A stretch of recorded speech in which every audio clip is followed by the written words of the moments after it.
Quinn Bohannon to start us on the Pledge of Allegiance.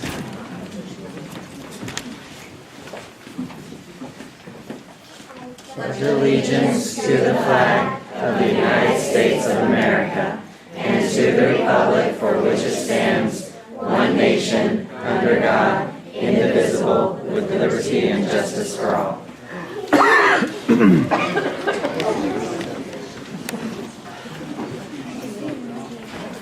Thank you.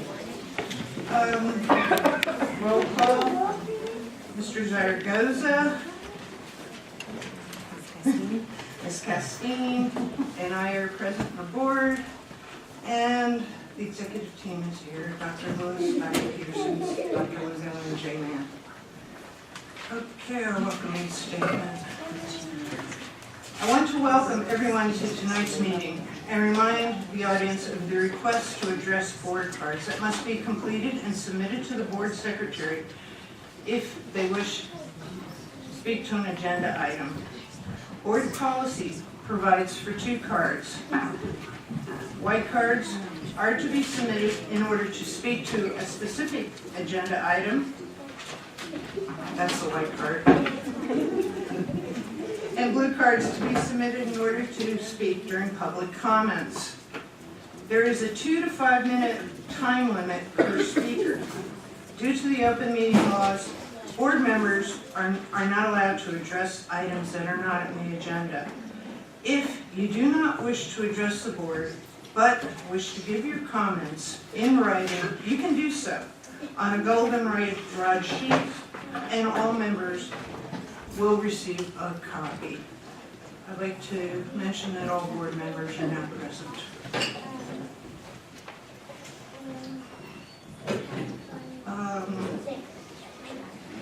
Approval of agenda. Madam President, I move the governing board approve agenda as presented. I second. I have a motion, it's been seconded. All in favor? Aye. Motion passes. Public comments. We do not have any blue cards at this point. Superintendent and board reports. Superintendent report. Well, good evening, everyone. Thank you, Madam President.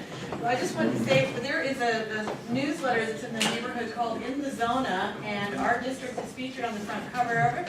And one of our 8th graders from Loma Linda, Dariet, who helped manage and lead our community town hall, is featured in a full-page story on page 9. So well done, and always nice to see our students celebrated. It is flu season, and everybody really needs to be super extra careful and double wash the hands and protect yourself if you're feeling sick. Take care of each other because it's really becoming difficult. We've had a lot of teachers out and bus drivers and students, and so we just want you guys to take care of yourselves. We are continuing to work on the bus driver shortage, which is becoming quite a concern, and we continue to have a struggle with substitute teachers, but boy, teachers are really chipping in to make sure all of our kids are loved and taught well.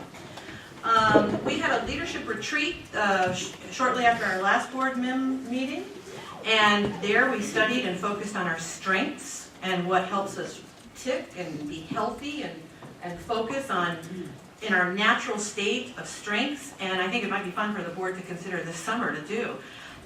We capitalized on innovative ways for creative learning environments, and we talked very openly and vulnerably, didn't we, guys? Yep. They're still crying. About what holds us back from truly being adventurous, and and it was interesting to really address any sort of fear-driven culture or not feeling trusted. And we talked about how effective and speedy we can be when trust is in the air. So I really appreciated their vulnerability and openness as we worked on our leadership skills. This spring, we're going to be focusing on the logistics and the community planning and communication of what we hope will be a really smooth and seamless and well-informed Creighton temporary move while we rebuild the exciting design that's still in the middle of multiple drafts with lots of input. So Creighton rebuild is off the ground, but we are operationally a little thwarted and moving sideways as we figure out the logistics there. Board, I want to remind us that we have a Saturday study session, and looking forward to our self-reflection as we look at a self-evaluation. And then we also study where are we with innovation and what do we want to encourage. So I think with that, I'll move on. Thank you, Madam President. Okay, board reports. And before we go to board reports, I'm sorry. I'm sorry, go ahead. And then I wanted to I introduce, skipped that. I did that poorly. My bad, see how trusting and vulnerable. So where's Eric?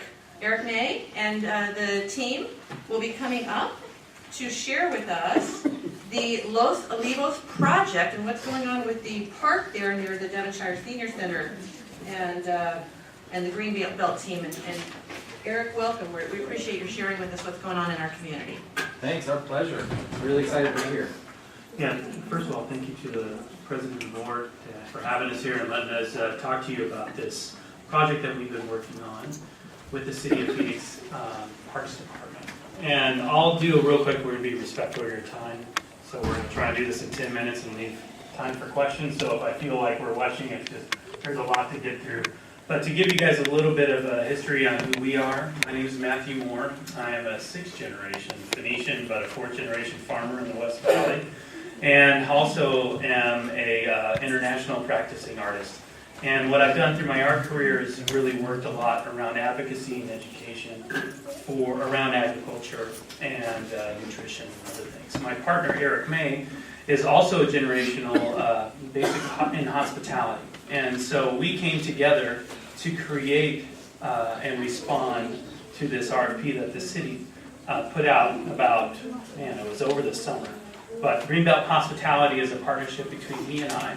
And what I want to do is basically introduce Eric to talk a little bit about his history, as well as going through the Parks Board process and what that looks like, and then what we are doing itself. Awesome, thanks. We came together to create Greenbelt Hospitality, the entity that responded to the RFP. I think just want to make sure we didn't create the RFP. Yeah, right, sorry. So I think it's a really interesting and important moment. So the mission statement of the Parks Department is to build healthy communities. They do that through their parks and their programs and their partnerships. There's 47,000 acres of Phoenix parks that they obviously maintain. And they've always understood the soccer balls and the frisbees and the hiking trails as a key component to their building healthy communities. And I think this is a really important and pivotal moment where the Parks Department is actually understanding that it's not just physical activity and open space, it's actually our diet, our food culture, our nutrition education. And as we all know, as the farms are getting bigger and the cities are getting bigger, they're becoming more and more disparate. And the access that we have, I live in this core part of Phoenix as well, the access that we have to see and understand agriculture and how that pertains, how long it takes to grow a carrot. If you guys have seen Matt's TED Talk, I would invite you all to watch it. It's amazing. And so I think it's this really important moment. And so the City of Phoenix Parks Department actually came together and put out an RFP. They decided that they were interested in organic farming and education as it pertains to farming and healthy nutritional concessions on Phoenix Parkside. And then they had to figure out how to do it. So this is the RFP that was put out. Of course, this is a very dry document, but if you read the title, I think it's magnificent. Development and operation of a working urban farm and concessions at a City of Phoenix public park. So we put a team together. We responded along with a lot of other people, and thankfully we were awarded. And it was up to us to choose the park site. There was a very strict criteria by which we had to, the park had to be of a certain size. It had to have access to pre-existing water rights. A lot of these different boxes you had to check in order to be able to select the park site. We found it very, Los Olivos just was obviously a no-brainer for us, and that's the site that we chose to present on. And a big portion of the RFP is an educational center that we're building. So what it is exactly is a 2-acre organic farm, an education center, and a platform to engage with local schools, and that's just why we're here.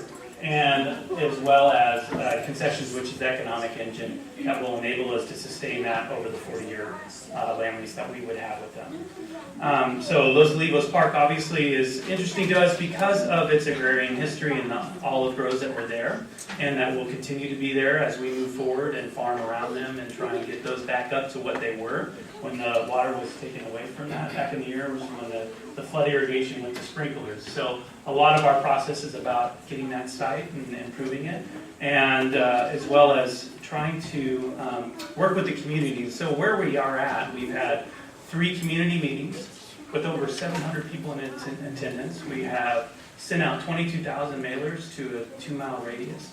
We've knocked on over 1,000 doors. And what has been amazingly apparent is that the community really loves this idea, and we're over almost well above a 90% approval rating. So it's a really exciting time, so let us show you what it might look like. And so the first part is the farm, because that's my part. And the farm is going to be a walkable open area during parks hours.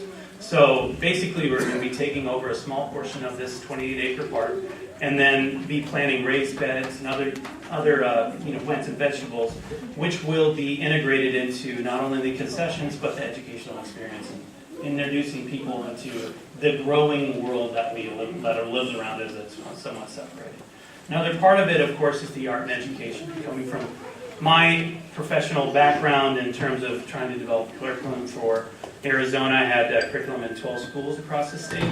I understand the importance and the difficulty of keeping those things going. So the partnerships that we are looking to forge with different school districts is a big foundation of how this will move forward. And so we're here to ask for help and see what the school really wants, and to form that partnership as we sort of move forward as this thing gets more real. The other part of it, of course, is the beautiful and wonderful food that this incredibly talented man can make. And so this is going to make you hungry. I'm sorry that we have to put this up here, but I'd love to talk to you about it. Yeah, so the concessions plays a couple really key roles in this. We all understand concessions. Concessions on parks is sort of ubiquitous. But I think we have a lot of room for improvement on what we know concessions to be. I mean, it doesn't have to be Twizzlers and corn dogs, not to knock that stuff, but if Parks' mission statement is really to build healthy communities, why can't we dream up a beautiful concessions opportunity where you can actually eat farm-to-table food at a very reasonable price point? And so it is the economic engine that keeps this going, because the Parks Department has $0 to put into this. No taxpayer dollars are actually going to be used to fund this project. And then additionally, the concessions generate revenue. And we would share that revenue back with the Parks Department with a specific portion of that earmarked for Los Olivos Park to help that park improve in the future as well. So the concessions also, I will say this, the agricultural thing in some people's minds can be a little more abstract. But everybody understands delicious food. Everybody understands a healthy and spectacular meal. So that would be the natural point of engagement. And then hopefully people want to learn and understand more about how we grew the tomato on your sandwich. So this is a little bit of how the site would sort of lay out on Los Olivos. We're talking about a 4.5 acre footprint. It's 16% of the total area of Los Olivos Park. Most people don't understand it. It's a huge park. It's 28 acres. And this here would just be sort of give you a really good understanding of how lush the environment would be, bringing forth sort of the new generations of fruitful orchards and shade-bearing trees, and a really sensitive site plan that pulls the concessions buildings back and off the streets and uses the agrarian pieces as some sort of buffers to the sensitive neighborhoods around. This is a little bit of a kind of a flyover. Yeah, and so the education center is the building that you see that's kind of standing alone in the center of the little agrarian area, the big agrarian area as it is. But that is where we're envisioning that the school buses and everybody can go out and then engage into this environment. And so, of course, we understand that there's probably and we're just skimming over the top of a very deep thing, and we would love to leave some of our information with you guys if we don't answer all those questions at this point. But please, I'll just open it up to the board for any thoughts and comments. It's the time frame. Well, great question. So we're hoping for, we still have to get final approval from Parks Board, so this is not a done deal yet. We are in the, Matt talked about this process of public outreach that has been robust. 22,000 direct mailers, we built a website, we've been doing social media, Nextdoor has gone viral. All of that drove a larger turnout. I mean, Inger Erickson, who runs Parks, said that they've never seen 700 people turn out for just a proposal about what could perhaps go into their park system. And we had overwhelming support from the people that were able to come through the room, you know, take some of this information in, really understand all the layers. There's a lot of layers to this onion, we understand that. And so we're hoping to get final public approval from the Parks Board either in February or March.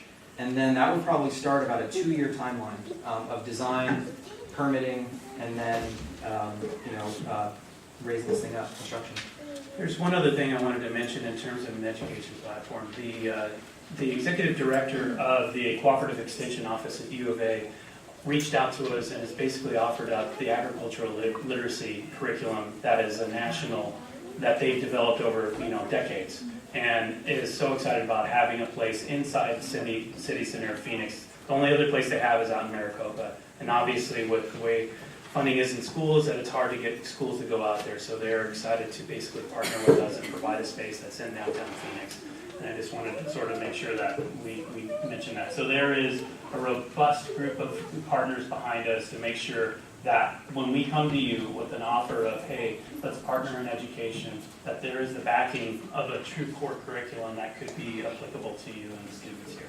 And then some, because as we know, there's a lot of places you can go to learn about how to grow a carrot, and then there's a lot of other places where you can go to learn how to cook a carrot. But I don't know of any, and correct me if I'm wrong, but I don't know of any, especially in the core of Phoenix, where you can actually go and learn about all of it, all the way through, from start to finish. So we're excited about that.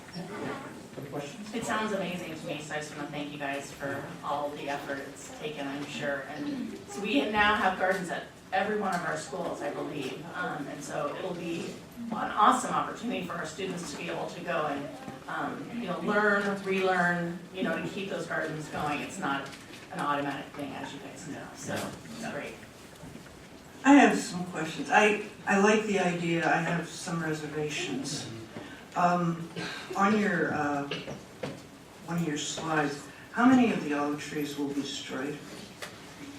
So I think this has been a common misconception of what the site plan. Why don't you go back to the, go back to the one that shows the overall site plan. Okay, there we are. Yeah. Not many.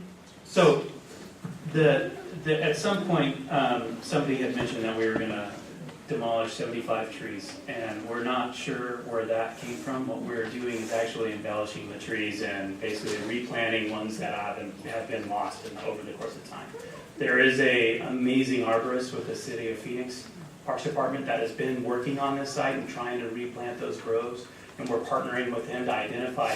The main concern from his standpoint is which ones are in decline because of that water usage thing that we had talked about. So there are a select few that we will try and move, but in terms of how many that are going to be demolished, the idea is not to demolish as few as possible. I mean, we're hoping a handful that might get moved in the process of making sure the site flows correctly.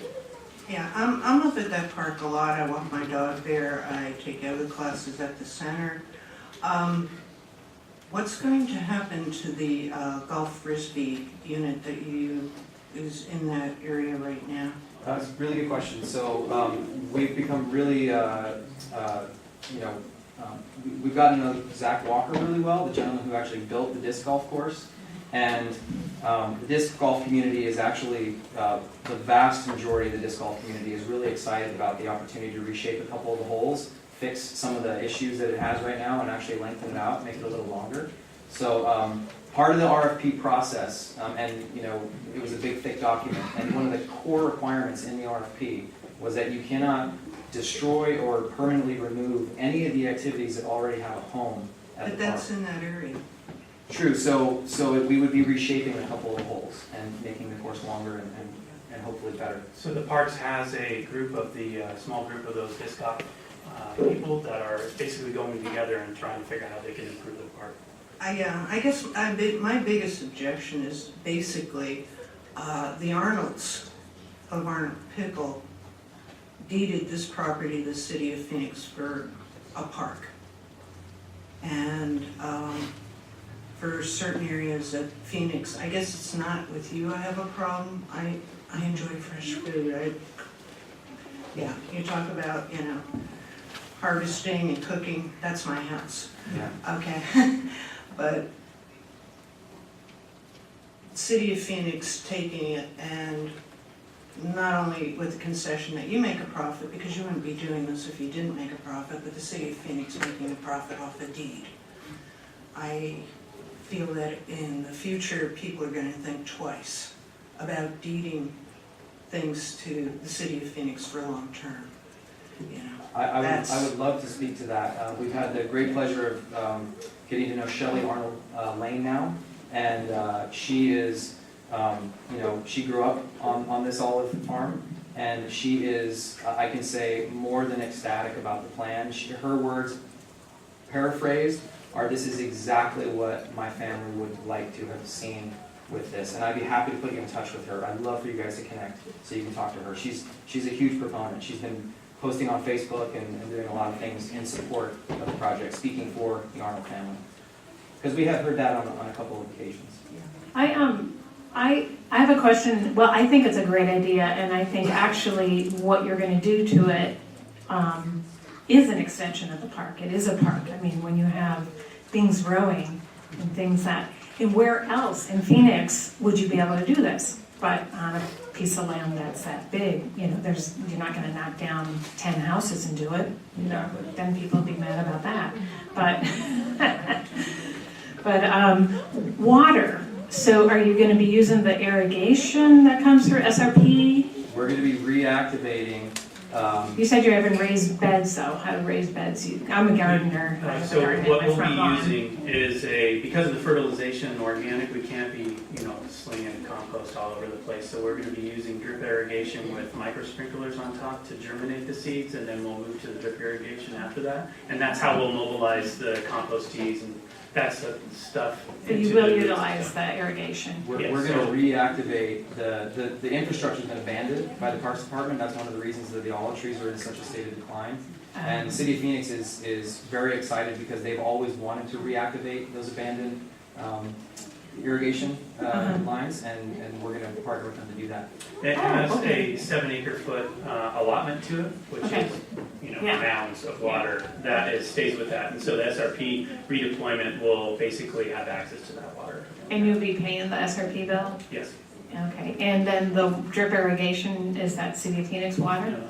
No, the drip irrigation is through SRP, so we For will all the have a water? filtration system. Bring the okay. water on, Yeah. bring the water on, and then during the times of irrigation, have some kind of a buried cistern where we would store it, and then filter it and put it through a pump system to then disperse it into the gardens. Oh, okay. Wow, great. Awesome. That's the thing about super high-tech stuff. Yeah. Besides, it's kind of a big deal. So the great thing about organic is that we do think we have these notions of it with horses, and I love those notions. But at the same time is that there is a lot of high technology and new technology, and that's what's exciting from a school standpoint is that we start to think about engineering, science, all the new technology that we're doing. It can all fit into this site, and that's why we're really Oh, the whole kids- point of the this kids can being learn in the about park. all that. Yeah, That's right. is Yeah. that it is more than a purely private venture. That it is a public-private partnership and has social impact, because for us, that's what moves the needle here in Phoenix, and that we're hoping to say, this is what Phoenix does, and this is what we can be proud of. And it's going to build community, and it's going to take these type of partnerships to really make it as robust as we feel it can be. So thank you so much for. Any other questions? This kind of stuff. I just wanted to comment, I know the disc golf thing was a huge misconception and a big deal. I have some in my family, and I think you guys have done an amazing job communicating that, because now they're excited about the improvement side of it, so. Thank you so much. Yeah. Appreciate And that. those guys are amazing. They took I have a 4 and 7-year-old. We were out there this weekend, and they gave them a stack of 8 discs, and Like, just to he have them gifted. go out there. So We just yeah, gifted get the still kids out learning. there. It's That's amazing. So Thank you very much. Thanks for Thank your you. time. Really appreciate it. I'll see you at the Kiwanis meeting. All right, perfect. Okay, now governing board reports. Ms. Shefford. you. I just want to say I visited Wilmar Prep yesterday. Seems like a long time ago. And I just want to say thank you very much for your time, Dr. Umar. Focused on middle school, mainly just for the time factor. But I just wanted to kind of better inform myself for a presentation today, which I'm looking forward to. So thanks for your time. And to the teachers too. There it goes. So I'm just super ecstatic to see so many people from our community here, our students, parents, and community members. So I just want to remind everyone that we appreciate you coming on school presentations and all other nights. And just remind, especially the parents here, that these schools belong to y'all, and we do our job best when we hear from you. So it's an open invitation to connect with the board or board members on any issues that are of concern to you. I also wanted to give a shout out to teachers, because I know we're in like parent-teacher conference time, and not everyone goes at the time that's allotted. And I appreciate the teachers reaching out and making the extra effort to connect with parents and share where their kids are, because that's it goes a long way. So thank you. And this is also kind of a challenge. I noticed in the community, I started to see our stickers that say Proud Creighton Partner.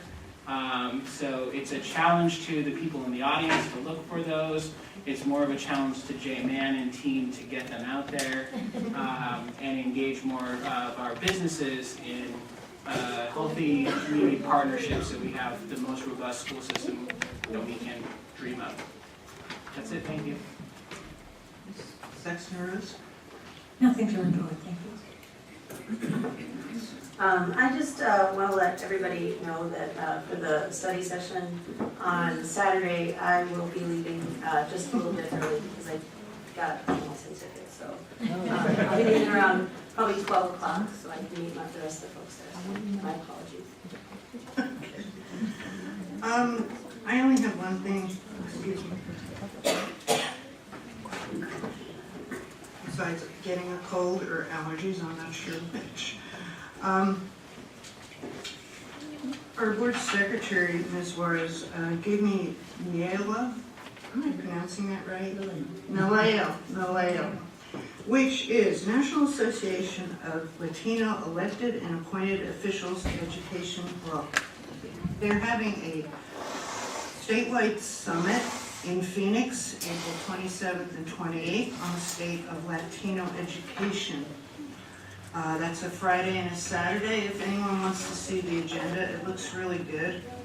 I feel that a lot of the children that are students in our school are Hispanic, so the more we learn about the state of Latino education, the more educated we are.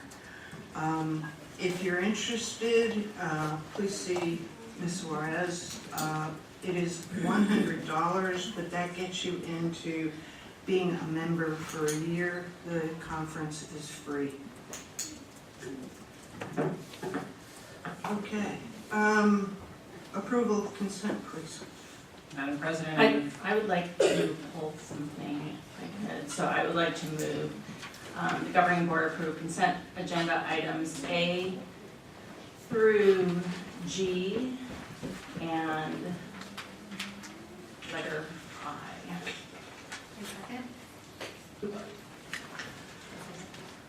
I have a motion and a second. All in favor? aye. Those who object? Motion passes. You wanted to talk about? Yeah, so this, I just was reading through this, the school resource officers, and there was a lot of information that I did not understand, and it looks like, so I have a lot of questions about it, and so, it looks like we're in the third year of a 3-year agreement. I thought this was grant funded, but it does look like we pay about over $500,000 for these guys. And I assume we are coming back up for renewal, and that this is just approving something that's basically we've already agreed to in the past for 2018. Is that correct? Madam President, members of the board, Dr. Lewis, and members of the executive team, This is the new agreement, as I understand it. We just had a recent application process. And so Okay. this is a new 3-year agreement. Oh, it is, okay. And typically, it's covering the cost of these officers. And so the grant actually covers that $630,000.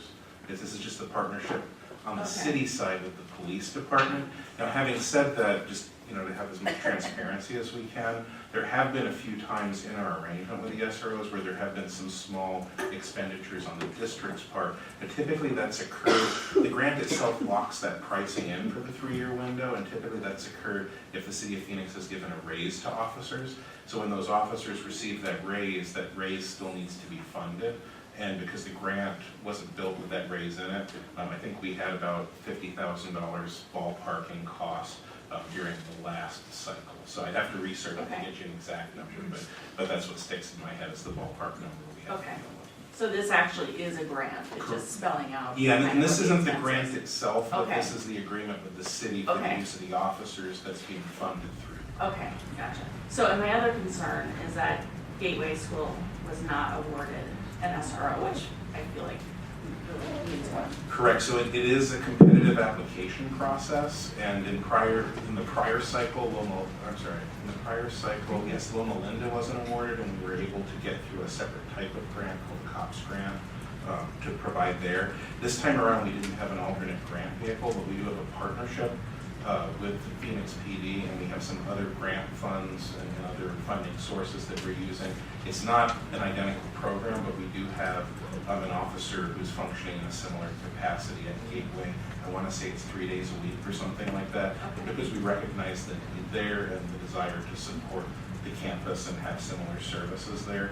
We're kind of, you know, working around the fact that that the grant did not include Gateway this time around. Okay. And then the other school, just to make it completely clear, is Biltmore was not awarded either. I don't think it fit the criteria that was necessary for the grant process. Is it possible to see how they scored, to Yeah. see what the determining factors I were? do believe we have all that paper. I'm looking for Pam in the audience. Okay. She has to come up and smack me in the head if it's said anything. Okay, great, thank you. Okay, I'd like to talk a little bit about it. I'm glad Amy pulled it, because I've actually, I believe since December, have asked to talk about SROs and memorandum of understandings as a future agenda item. And I'm not even seeing it on the future agenda items anymore. It's never been discussed. I've been to workshops at the national and the local conferences about memorandums of understanding with SROs and how important they are, and how the data shows across the nation, some places when there is not a clear memorandum of understanding, and officers end up being more punitive than educational to children, especially children who are minority children or lower social economic backgrounds. So I think it's extremely important that, and that's why I had asked to have it on the agenda, so we as a board could discuss having a memorandum of understanding. I read through the whole agreement that we have, and I think it's still important to have a separate memorandum of understanding with the SROs.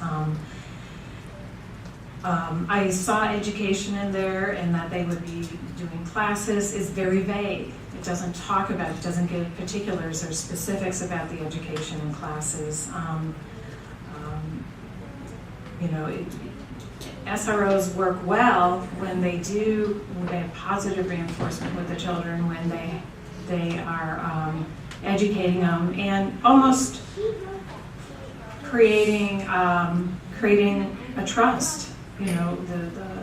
The children get a trust with the SROs and have a trust of the police department and law enforcement through the SROs, and that's so important. That's not always the case though, because a lot of kids might come from backgrounds that there's a lot of punitive happening in their neighborhoods. If there's a lot of gangs in their neighborhoods, then they see a lot of punitive. So I'm really I'm not into approving this just because I feel like we need a little bit more work on what we do with our SROs. It's just not something that I feel like I can just approve. Dr. Sue, did you want to say something? There are real specific criteria that go along with the SRO officers. So in regards to the LRE classes, so the law-related classes, that's that piece that you're speaking about in regards to building those connections.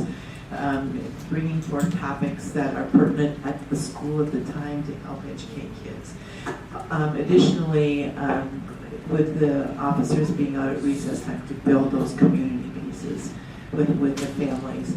And so that's all a part of their contract with the schools. It is not where they are able to do the same type of pieces that the street officers can do. So there's a real clear lines as well. Is it different at each school? Or is it basically the same at each school? Each school has its own flavor just because of the culture, but the requirements for the grant are the same at each school. So it is the LRE classes that the schools, that the officers are participating. It is where the officers out greeting people every morning. What does LRE mean? Law-related education Oh, classes. I saw that. So each school has the same criteria that they have to operate their SRO office. Why don't we see that though? Why don't we have that to see? I mean, you say there's more of a contract with them, but we're not able to see that. And we certainly could bring that forward. So the regulations and the requirements and all the plans around what the SROs do on the campus for the kids and with the staff is included in an application plan, and the school develops a 3-year plan for what the officers are going to do. And they identify the kinds of law-related education that they feel their data says the school needs to have. That could change from year to year and does. One of the things that might be most helpful is the grants manual, because it talks specifically what is the responsibility of the SRO, and they're very clearly not allowed to be a cop on campus. They're not allowed to be a part of our discipline process. They're to be a community And that's at every connection. single school? At every single school. At every single school. Can we see that? Sure. I'll be happy to provide that for you, and you might even want to look at the school's individual applications so you can get an idea how they had to develop their grant and what they are doing with it. And who enforces that as far as if there is some kind of misunderstanding or disagreement with, I assume the principal is kind of. That's a really good question, and it's kind of a level sort of enforcement, but every SRO, every school district has an officer, a sergeant, who is the person that is supervising the officers on the campus. We are very fortunate that we have one of the very best in our school district. And they come and they meet with the building principal and the assistant principal. They do observations, they do evaluations of the officers. If we have problems of any nature, then we contact the supervising officer, and they come in and sit down with us. And there's been a time or two when we felt an officer wasn't quite the right fit, and we have been able to have a change, and we've done that. So we monitor it very carefully because it is an important connection, particularly, as you say, in communities like ours, where some of the kids may have some very negative feelings about policing.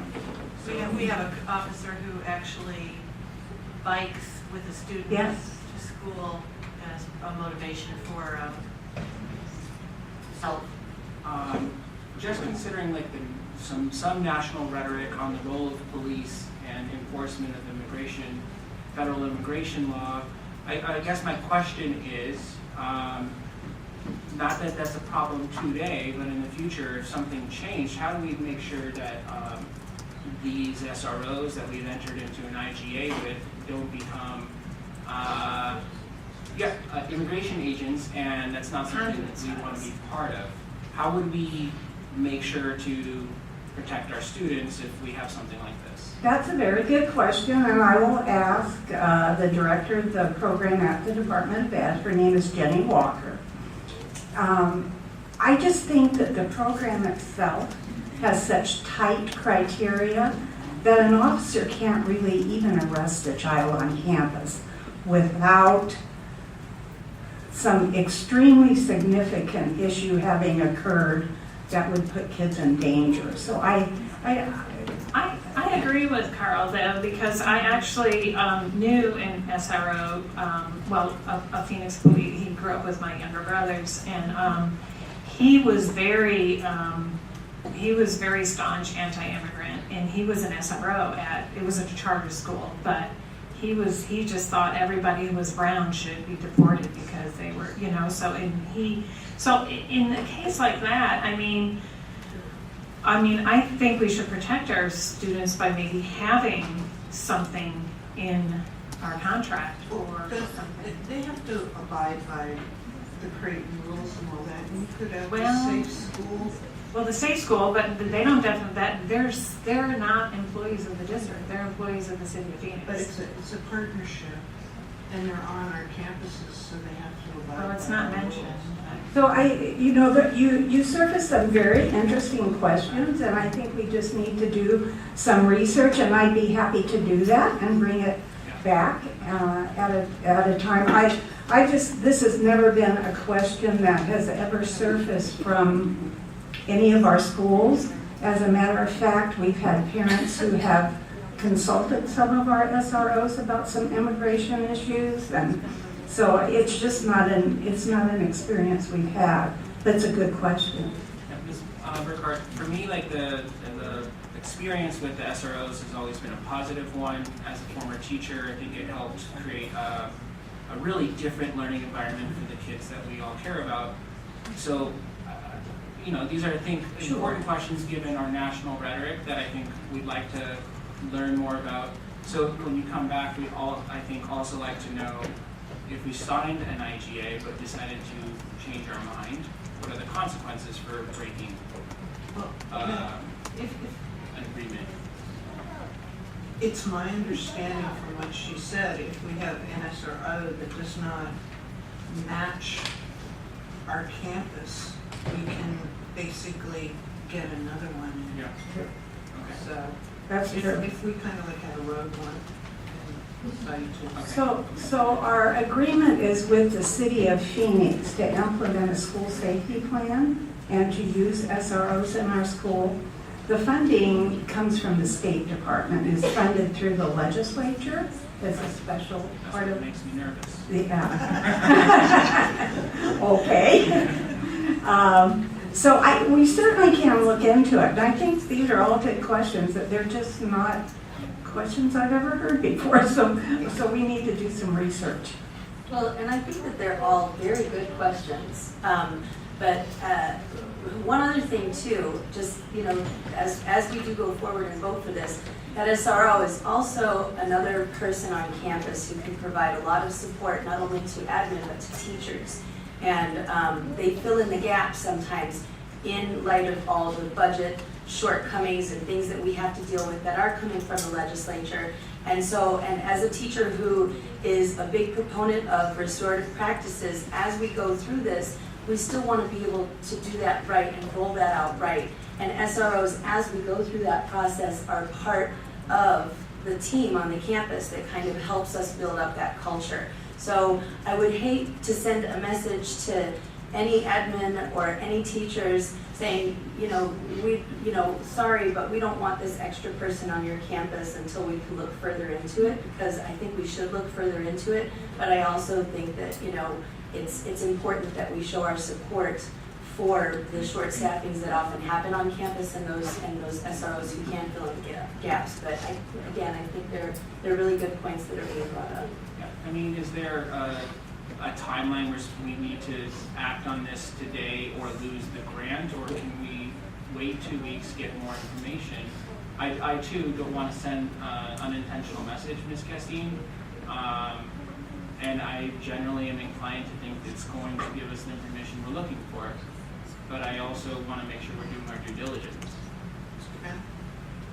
Yeah, I just wanted to address the fact that there is a 30-day termination clause that's built into this agreement, so either party may terminate the agreement without cause, just by 30 days written notice. So if there's Are you talking about each individual school with each SRO or the whole agreement? It would be the whole agreement. If you were dealing with an individual SRO, it would follow the process that Ms. Burkhart outlined, where we would work with the sergeant. We could have someone replaced, and that has happened in our schools. We're not happy with the officer. They worked very hard to create a solid match for the school community.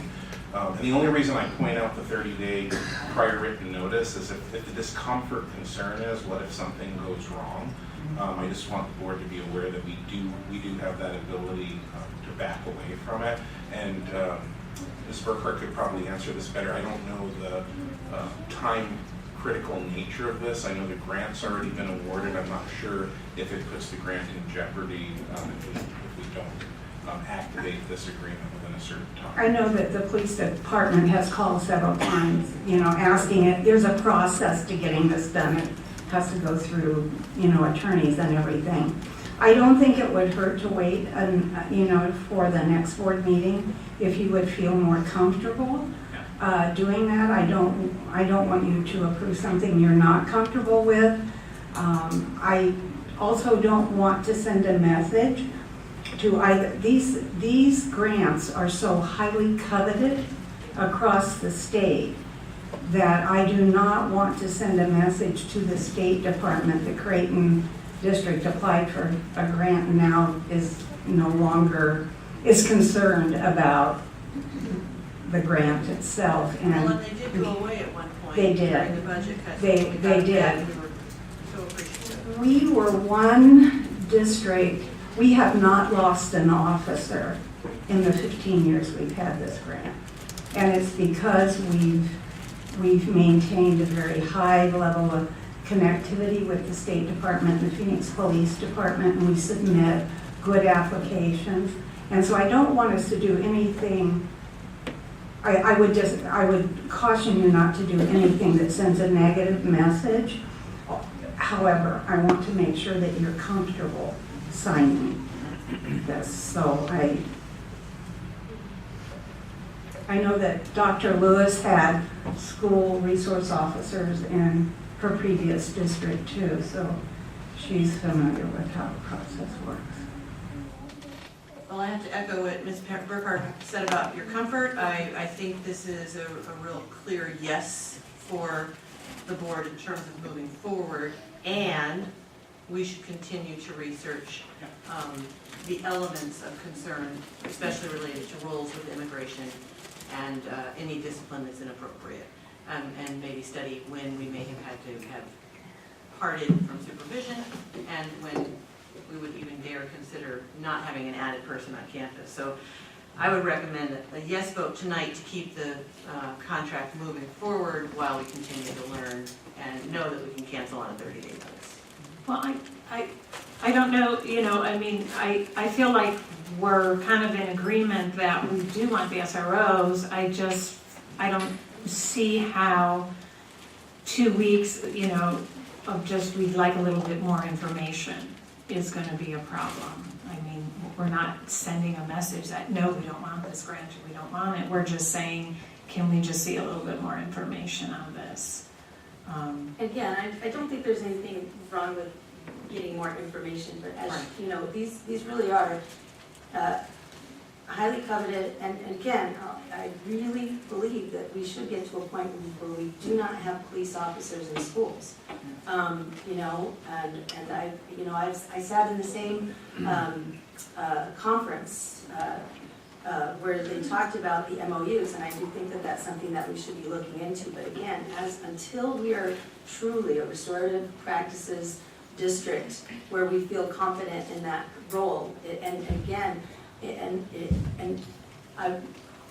removing one adult from a school site, you feel it all over the school. And even though those SROs are usually only there 4 days a week, you feel it on Mondays when they're not there. You know, you feel it on Mondays when they're not there. So I would like to move the governing board approves consent agenda item H in accordance with policy BEDB-R. I second. It's been moved in second. All in favor? Aye. Against? Motion passes. And we will follow up Yeah. with information. If we can make sure that's in the next one, because I want to harness the J-Man 30-day window, just in case we don't see something that looks kosher.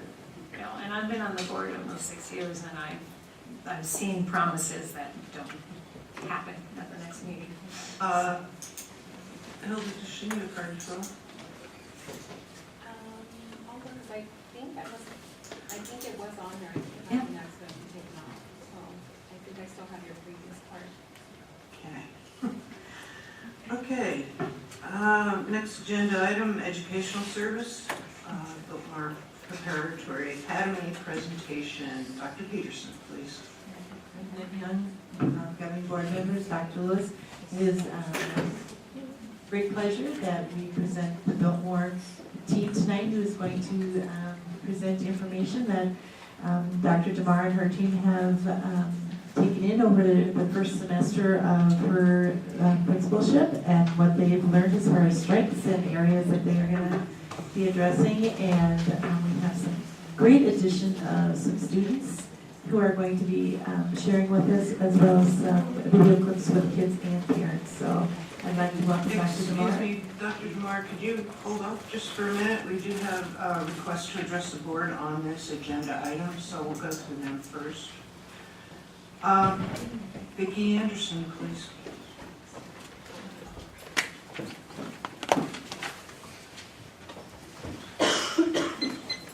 Thank you for allowing me to address the board on Biltmore Preparatory Academy's behalf. I'm the owner of Studio 905. I focus on interior architecture. I'm also the proud parent of a 9-year-old who is in 3rd grade at Biltmore Prep. And we have been at Biltmore Prep since kindergarten. And I have a daughter who wants to go to school every day. And she gets upset when she can't, if she's sick, or which happens very rarely. But to me, that says a lot about the school, wholly about the school. We love Biltmore Prep. We have had very competent, accessible, engaged, interested teachers at every level. I've always felt included, and that's another reason we love Biltmore Prep, is they want parents to be involved. And I've gone to talk to students about areas, in the classroom, and talk about projects and get them engaged, and they're so excited, and then I leave going, how do teachers do this every day? I just don't understand how they do it. So I have great adoration for them and appreciation for them, and feel very lucky that we have a public school like this. And one of the main priorities for us was, again, the foreign language immersion, which our daughter has enjoyed and has excelled in. So I appreciate it. Thank you.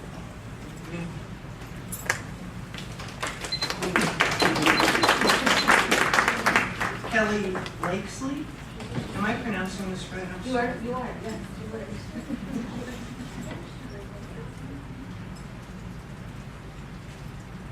Good evening. Thank you for the opportunity to speak to the same agenda item as well about the Biltmore Prep presentation. So I'm Kelly Blakesley. I'm a 1st grade teacher at Biltmore Prep in the dual language program. Prior to teaching in Great District, I spent 2 school years in San Pedro Sula, Honduras in an American school, so it was an international setting.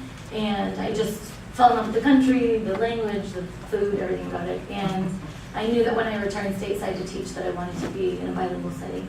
And finding a school in the neighborhood that I close enough to, grew up in, was just incredible. It was just such a great opportunity. And so I think I speak on behalf of the teachers, and that the strength in Biltmore, one of the many strengths of Biltmore, is the passion that the teachers have and the passion that we bring to our jobs every day. And I just wanted to share that because there have been a lot of thoughts swirling around lately in the current climate and just a lot going on in the world. And I think to have a community where we can come together and we feel passionate enough to come up to work every day and to be prepared to fulfill our students for such an important role is huge. One other thing I wanted to share was we expect our students to be fully immersed in the language, and this is why we show up for them every day. And I think the expectation is there, and it's a large role to fill, and it is an important one. The most similar example that I can think of that it reminds me of is our students across the district come to school, and many of them do not speak English at home, and they're expected to be immersed in an English classroom, and they're expected to keep up with the language and learn to be proficient and pass the AZELA as quickly as humanly possible. So yes, we expect the same for our students in the Spanish language as well, and I think that the parallels are there. And a huge strength of Biltmore is that we are working to become more diverse. In the past 2 years that I've been in the dual language program, I've seen more students that are native Spanish speakers becoming immersed in the dual language program so that they can be those models for the students that don't speak Spanish at home. And then vice versa, they can have those models of English speakers when they're in the English half of their day. So I don't know any of my colleagues that place a textbook in front of a student and say, here, read this, without scaffolding and love and support, just the same way that in any other grade in school where a student is learning to speak English at home, would they place a textbook in front of them in English and say, here, read this, without scaffolding and love and support. Thank you for the opportunity to speak, and I appreciate it. Thank you.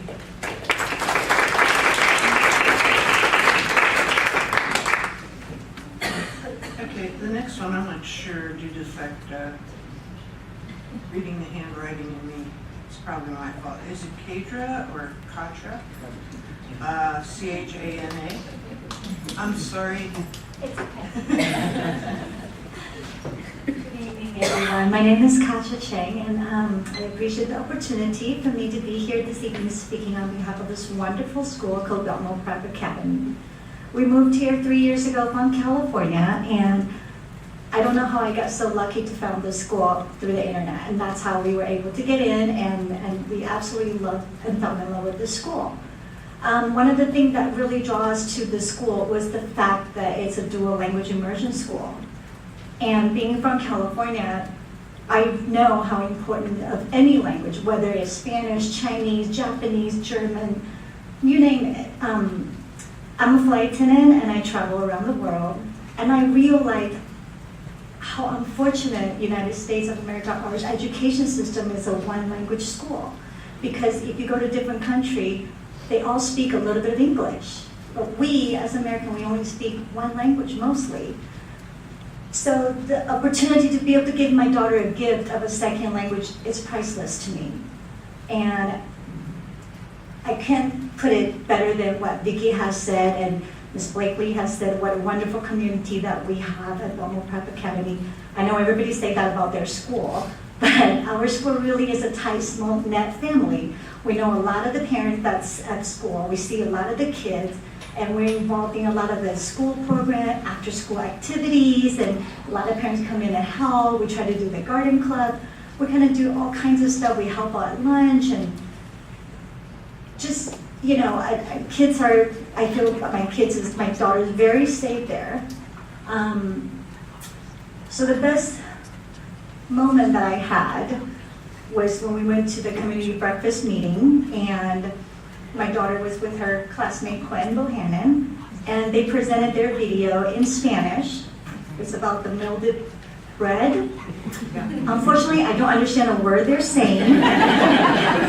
It was a wonderful, wonderful video, and I hope you allow Miss Dr. DeMar to play it for you this evening. And to be her mother to watch her there presenting this video and answering questions in Spanish to the people that is asking her this question about whatever her project is.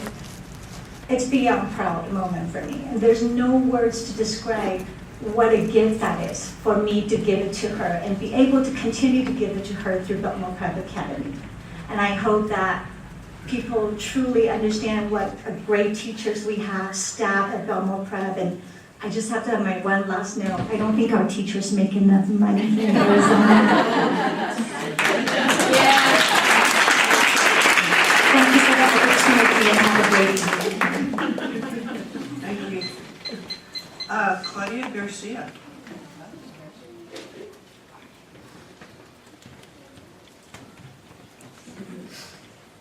Thank you. Hello, my name is Claudia Garcia. A little bit about me. I have 2 kids. I actually live within the boundaries of the Hopi School District.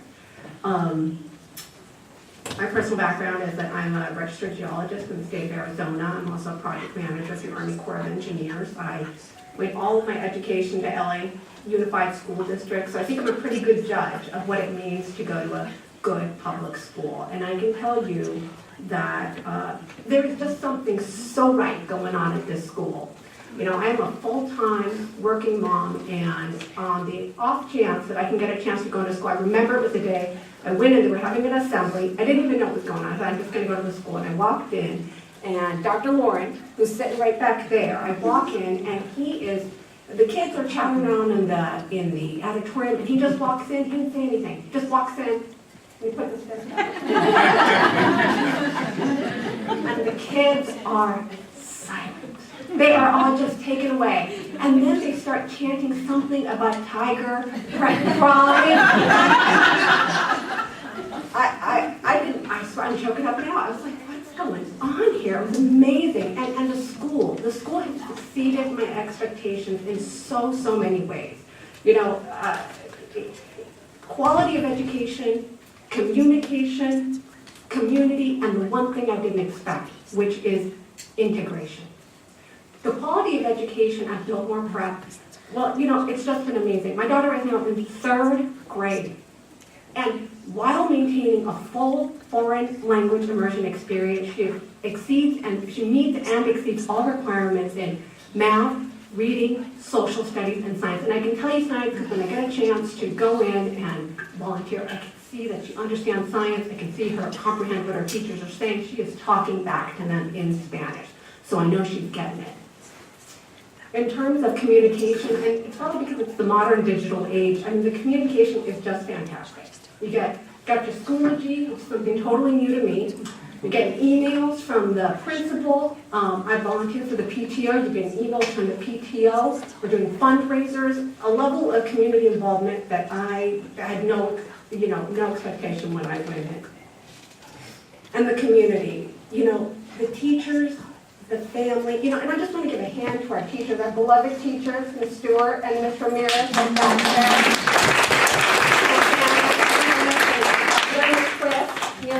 They're just amazing. They really are. They do a great job, and we are so lucky to have them.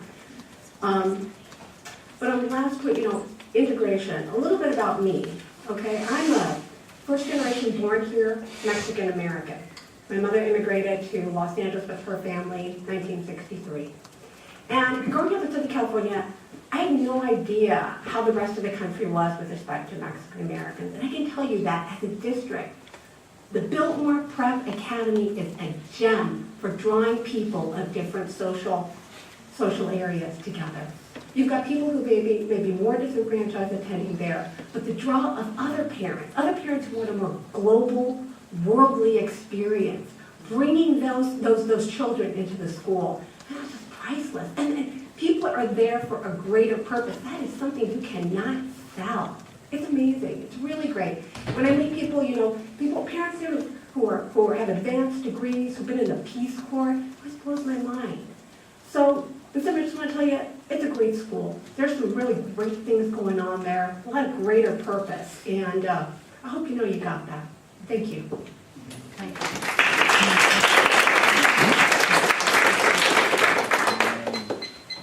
Kathy Hanson.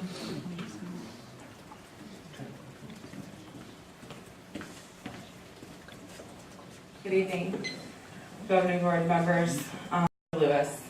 Again, as you well know, my twin boys started in the Spanish immersion program when they were in kindergarten.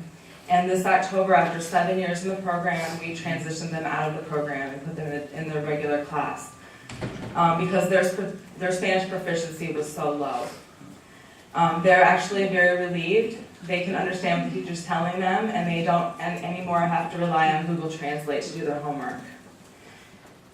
Just to recap our overall situation in middle school, and I know it kind of vastly contrasts with the comments so far, but our current 7th and 8th grades are the leading edge classes of the program. They've endured a number of growing pains as this program was new to them when they were young. Dr. Damara is our 3rd principal in 8 years. Out of the 29 first graders that started in 2010, only about 6 remain today of the original class in 8th grade. And out of the 32 kindergartners, my boys' class that started in that year, only 10 of that original group remain today. As you heard from parents at the last board meeting who left the school in the upper grades recently, they did so very sadly and very reluctantly. With small cohorts and increased attrition comes decreased resources. Many middle school parents have voiced concerns about the class sizes this year. In 7th grade, depending on what program, the 7th graders spend 3 to 5 hours in class sizes of 35 to 37 students. Unfortunately, we also had a teacher not return this semester, so we have a long-term substitute teacher for our ELA and humanities class. Dr. Lawrence started the middle school steering committee last spring to address a number of parent concerns. One of them was parent communication, which still remains a huge challenge in middle school. About a dozen middle school parents volunteered, were eager to help, but ironically that group was disbanded at the start of the school year. I started asking our school and district leaders almost 1 year ago about what is being done to mitigate these challenges for our current middle school students and how are they ensuring that they get what they need to prepare for high school. I continue to hear that improvements can't happen overnight, but meanwhile our 8th graders are being promoted to high school in less than 4 months. In the last board meeting, my concerns specifically about the DLI program were validated. There has not been oversight of the program at the district level. Teachers, the school, and the district have likely not been trending or tracking the data of student Spanish proficiency because several cohorts of data wasn't presented even at the meeting. My boys' class, 2 years of data was missing. And aside from what Apple data we have, I don't really know what other measures we're using to evaluate the program today. To the board, I'm glad that you are bringing more of this information to light.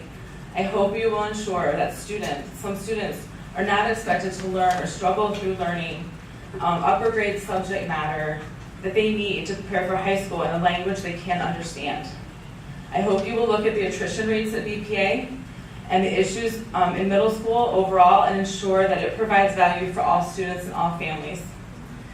To the district and school leaders, I hope that you will continue to listen to parents and community members and set your goals high. And I hope that you'll take action to make Biltmore Prep grow and become an A-rated school. Thank you very much. Thank you.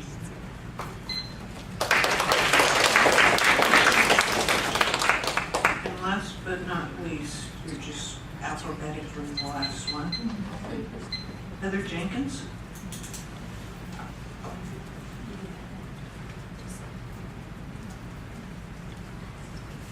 Hi, my name is Heather Jenkins, and thank you for this opportunity to address everybody. I've never done this before.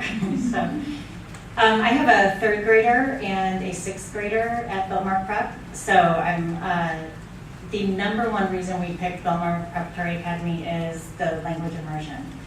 And we've had an amazing experience there. And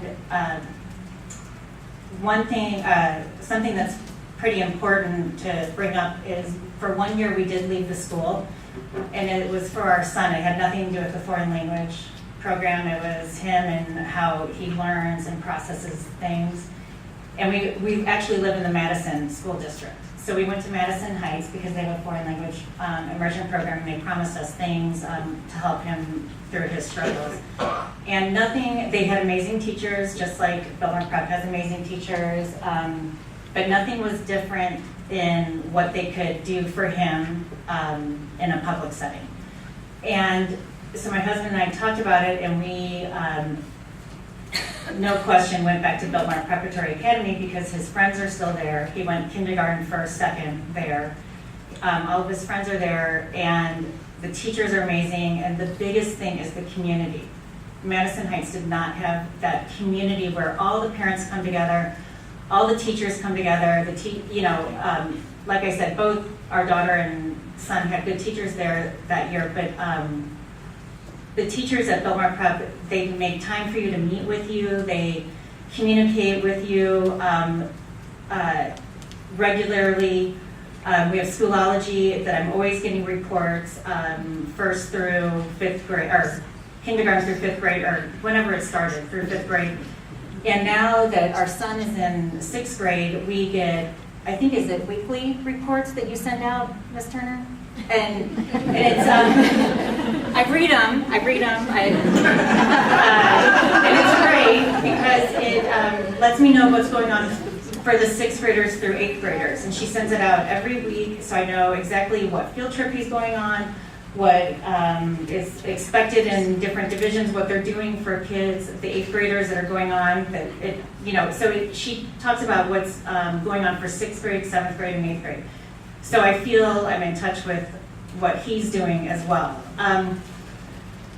Yes, we did years of Google Translate, which is not a good way, if you talk to any of the Spanish teachers, that it's not a good way to, it's typically incorrect, but it will at least get you the information so the child can do the homework. But what's great is now that our son's in sixth grade, he helps our third grader do her homework if she doesn't understand something in Spanish, and it's awesome because he can read it, he understands, he's so angry about helping her, and we're working on that, but I love it that he can help her and to do her homework. It's just been an amazing experience for us. It's a great school. I have nothing but good things to say about it. I agree that several principals we've had have been a bummer because each principal we've absolutely loved, and we are loving you to this point here, and so I'm assuming it's going to continue, but that's been a bummer each time as well, that's changed over. So I can see that as a negative, but the school's amazing. It has so many great opportunities. And the other thing with the parent involvement, parents have brought in so many after-school programs that kids can do. And it's not just to benefit their kid, it's to benefit all the kids. It's Miss Blakesley that does the creative writing. And my son loves it. And it's on Mondays and Tuesdays after school, and out of the goodness of her heart, just to have the kids continue to be well-rounded and, and thriving and moving forward. And both my children are, and it's so important in for my kids to have a second language. I have such a brick wall when it comes to a second language that I started learning in seventh grade. And when we had kids, I told my husband, I don't care if they learn Arabic. They're learning something from the time they're 2 on, and they're doing amazing with it. And I owe it all to the teachers and everybody at school, at the Biltmore Preparatory Academy. It's a great school, so thank you. Thank you.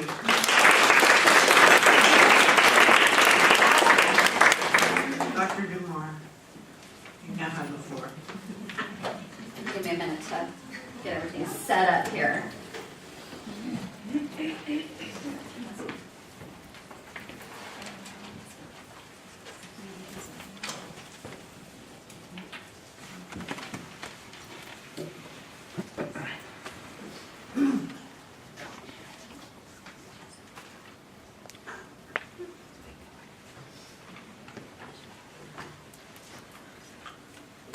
So, good evening, Madam President, members of the Governing Board, and executive team. We're here this evening to share our Biltmore Prep update Thank you to our teachers, our parents, and our students for being here this evening. Wonderful comments and feedback that always helps us grow and move forward. Our school is a community school where our students, staff, and parents are proud to be Biltmore Prep Tigers, and so we felt it was appropriate to start our presentation this evening with a comment from a student, 6th grade student Aymara, followed by some comments from one of our parents, Hal Rathbon, who's a parent to a 5th grade student and a 1st grade student. Being at Biltmore is a privilege, and also being at in the Fly program is such a privilege because we get to be with a teacher that knows Spanish, speaks Spanish, and she teaches you a lot of things that you didn't know before you enter into the middle school Fly program. And now we'll have Mr. Rathbon.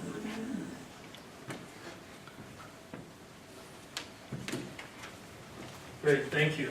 Good evening, everybody. Really appreciate the opportunity to come in and talk to you about our experience with Biltmore Prep. My son here in the blue is in 5th grade, and we've also got a daughter in 1st grade. So been there now for the better part of 5-6 years, but also we came up through the feeder preschool programs that are on campus as well. So when I think about what initially attracted us to Biltmore Prep, same as what we've heard from a number of the other parents tonight, the FLY program, the foreign language immersion, bilingual education, was something that I don't think we could find anywhere in the area at the time. Certainly there's more of them now, but that was really what kind of got us interested at first. And the experience really has been tremendous. My son and all of his friends that started at the preschool level and worked their way up now can have conversations with all of their peers and classmates, and none of the parents can understand what they're saying. So I think they're starting to figure out that's an advantage for them. It's been really, I think, again, to echo the comments we heard from everybody else, most of the other folks, a great experience for all of us. So again, it was the foreign language immersion program that brought us in, and now that we're 6-7 years into it, the luster, the day-to-day shine starts to become normal, and we don't even think of ourselves as having kids in a foreign language immersion program. So yeah, that new car smell has sort of gone away, which is not a bad thing. It just means it's integrating into our lives as a family, as a community. But the thing I think that really continues to resonate with us is the culture. The culture of the school. It started with Faith Bertamic. Started with Faith Bertamic, I think probably 4 or 5 years ago, 6 years ago. Dr. Lauren came in and did really a fabulous job standing the program up. And Dr. DeMar has not only continued that, but put some additional rigor around it. I think that a lot of the parents see and feel, and I think the results show in the way the kids behave at school. You go middle of the day, morning, night, whatever. I've never once seen any bullying, never seen kids fighting. Certainly there are things I'm sure that go on when we're not there. But overall, the experience, I think, really supports what all the principals as well as the district have done to build the school up. And frankly, I think the district should pause to reflect on some very innovative decisions that were made, thoughtful, innovative decisions back then to support the foreign language immersion program at Biltmore Prep. In case you didn't hear, all the other parents were certainly very supportive of the experience, and it's been a good one. So overall, I would again echo the comments that you've heard tonight from 90% of the parents in here. We feel like we've got not only a safe environment to put our kids in every day, but an environment where they're learning, where they're growing, and where they're going to be ready to succeed in 9th, 10th, 11th, 12th grade, and certainly beyond. I know a lot of these kids have bright futures in front of them, and a big part of that is what they're getting out of Biltmore Prep today. So that's it. Just wanted to share those thoughts, and again, appreciate the time and all the things that both the district and the staff and the leadership of the schools have done. Thank you.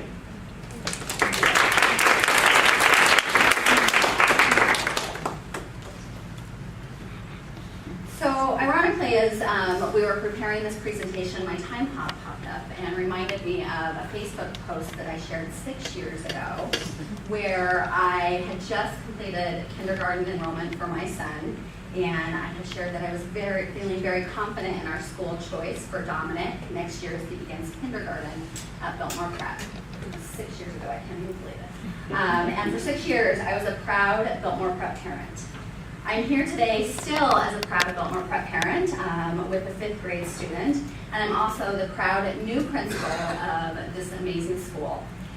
And I have had the opportunity to join this family-like community and even learn more about the great things happening at Biltmore Prep.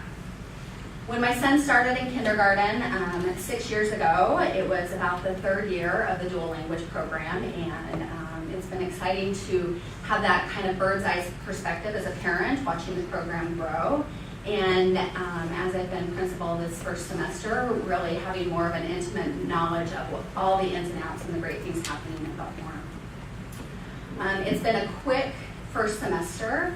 I've had opportunities to get to know and start building relationships with our school staff. I'm beginning to get to know our 600 students. It's a lot of faces to get to know, and even more difficult starting to put parents with kids, but I'm working on it, and we'll continue working on that. It's been so fun developing a collaborative relationship with our PTO. This organization is amazing, and they work alongside our staff to support our school initiatives. I've also had the opportunity in the first semester to work with others to create a parent survey to gather additional information and perspectives from our school community that's going to help shape our next steps and move us forward as a school.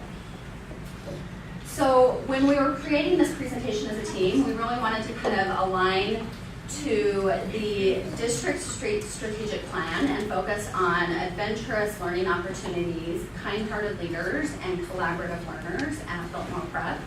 And then, so that's kind of the structure that we're going to see, and then we're going to move into what are some of our next steps as we continue to move forward as a school. So here to talk a little bit more about adventurous learning is Ms. Gabi Ramos, our instructional coach at Biltmore Prep.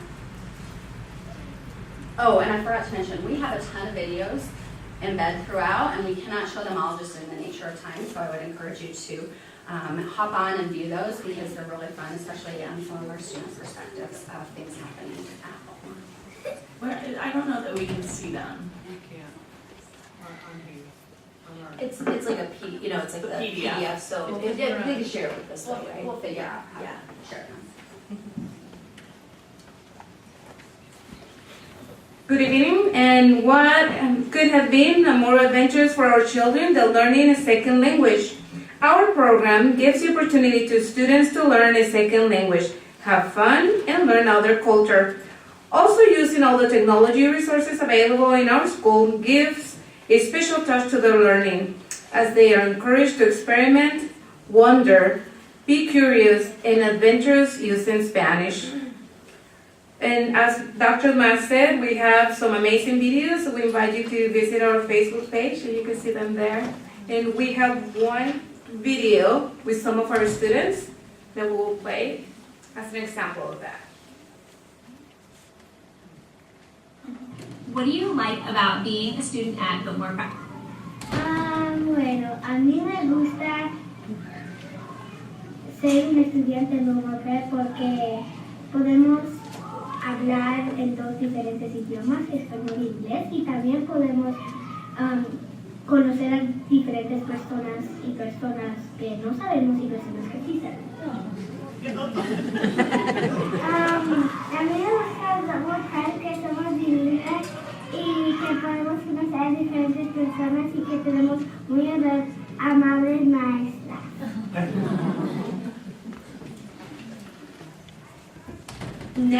we'll hear Ms. Sabah talking about adventurous learning in middle school.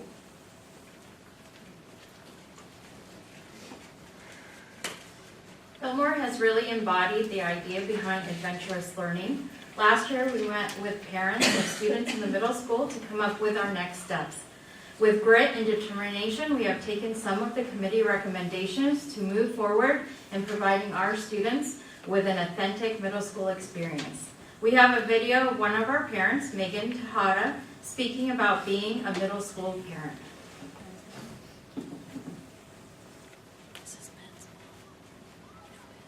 Okay, so my son Ben is in 6th grade, and so this is our first year in middle school. I was a little bit concerned coming into this year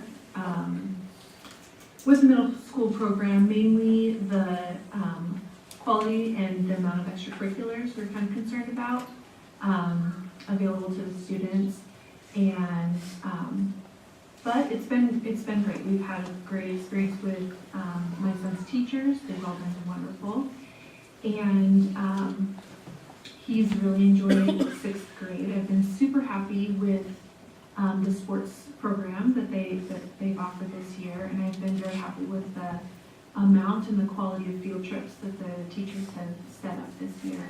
So I've been happy with it so far.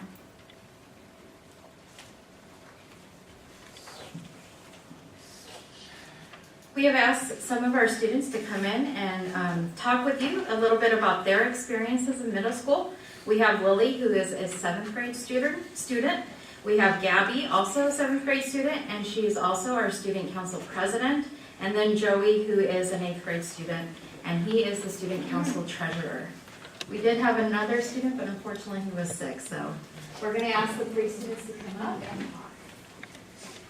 I am Joey, the middle school, 8th grade middle school student, as well as student council treasurer.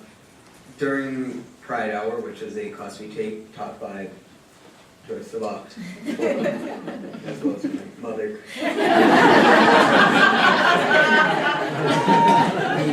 we worked on digital portfolios that we move work into, and this is mostly during Pride as the first and second quarter. We spent a good amount of time working on them, and we would like to invite you to come in during class one day and just have a look at them. And during the last hour of school, middle school students are allowed to choose 2 different electives, one for each different day. And we have a variety of them, but ranging from band to robotics. I take robotics and art, which is really fun. I enjoy both of them very much. And we will be showing off a bunch of different ways that the electives produce stuff for students at the middle school showcase on February 28th from 5 to 6:30 p.m. We also have connections with high schools. The 3 high schools have come in and presented so far, which were in North, Camelback, and Phoenix Code Academy. 8th grade has also gone on a field trip to shadow students at Madison Highway Prep. Excuse me. I didn't catch quite. We're invited to what? It's between 5 and what? Where? So at Biltmore Prep, we're having our 2nd annual middle school showcase on February 28th from 5 to 6:30, which is located at Biltmore Prep. And Mr. Sabah, can I ask you a question? Can you tell me a little bit more about your portfolio and what is it a portfolio of? So in the portfolio, we put work that we've done that we would like to show off. Inside of it, we have the categories that we're going over today on these slides, such as adventurous, learner, kind-hearted leader, and I forgot the third one, which is collaborative learning as well. And we put different work in each that would represent each one for us.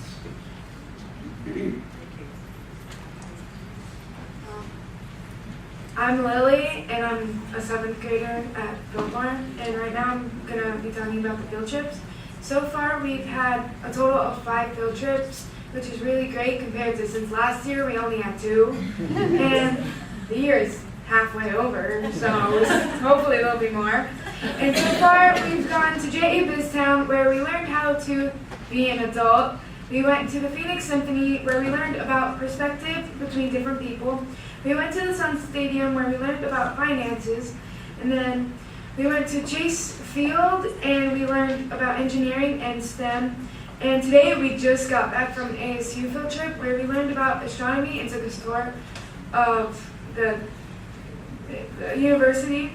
And we have planned that I think around 30 kids are going to Catalina Island, which is going to be a great opportunity, and we're all really excited. And for band, we have 2 field trips coming up. One is the Renaissance Festival, and the second one is the District Band Festival, where all the schools in the district come together, all the band schools in the district come together, and they have a concert on May 8th at Monte Vista. And at Biltmore Prep, there is an opportunity for 7th and 6th graders, which is accelerated math, where you learn not only the 7th grade curriculum like the other class, you also start to learn some 8th grade curriculum, which makes 8th grade a lot easier and prepares you for algebra that you'll be learning. And this can help students learn to challenge themselves and live up to their potential. And I'm Gabby, and I'm also the student council president. And at Biltmore, you get to experience a lot of after-school programs, some including middle school sports, which are softball, soccer, football, boys basketball, girls basketball, and football. And you can also be in Debatable, which is a club where you learn how to debate. And you can also be in student council, yearbook, and creative writing.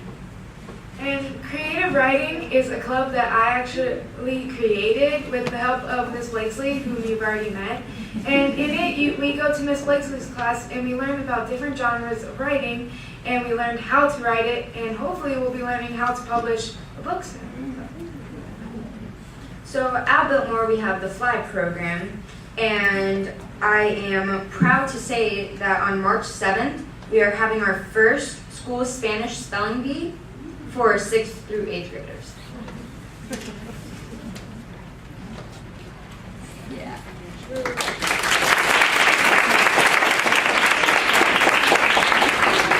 Thank you. I know you were really nervous, but you did a wonderful job. Thank you for presenting. Next, we wanted to take a look at the things that are happening in the area of kind-hearted leaders. At Biltmore, we know the importance of leadership and providing opportunities for our students. Leadership is an essential part of our shield. Students in kindergarten through 4th grade have opportunities to learn of what a leader looks like inside the classroom and outside. Through Playworks, our 5th and 6th grade students have the opportunity to lead positive play on the playground, as well as meet with Coach Taylor to build their leadership skills. We took that part out. But there is a clip where our coaches were singing our Biltmore song. So once you get this, you should really hear them. Oh, now you don't see it. Thank you.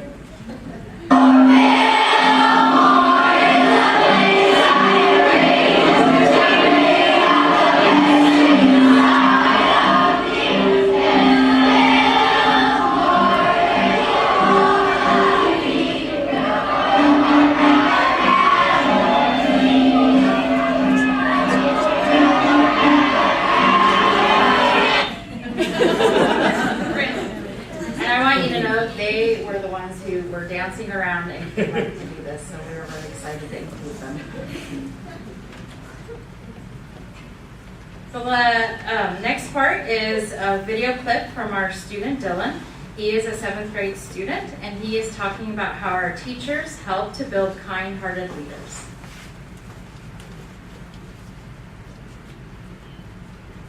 My favorite class would probably be Mr. Hunsaker's. And I like that class because I think it's not always about the science, and he's not always super serious. He's pretty flexible, and he also doesn't teach us just about science, but about our own character, and he also helps us develop our character. I mean, I don't think he really realizes it, but he makes some really inspirational speeches during class. And he will like pull on these things that really just make a movement in our middle school life, in our middle school kids. So.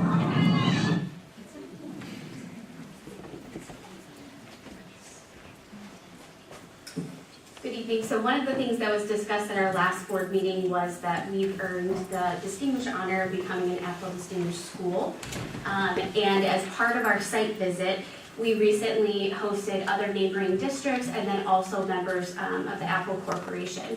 And so I just wanted to highlight that our students were really integral in welcoming our visitors, but also highlighting the teaching and learning that goes on at Biltmore. Before we hear from one of the student ambassadors herself, I just wanted to extend a very warm thank you to all of our teachers and many of our students who are here, who helped not only submit the iBook to make that application complete, but also really tell our Biltmore story about our technology integration journey.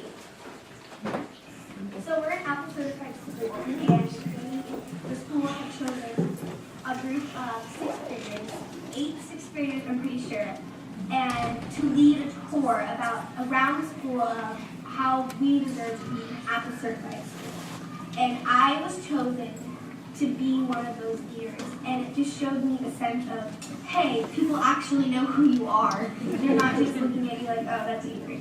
They're looking at you like, hey, this girl does really good in her classes. She's a great leader. She can really excel and be good at doing this tour. And I'm also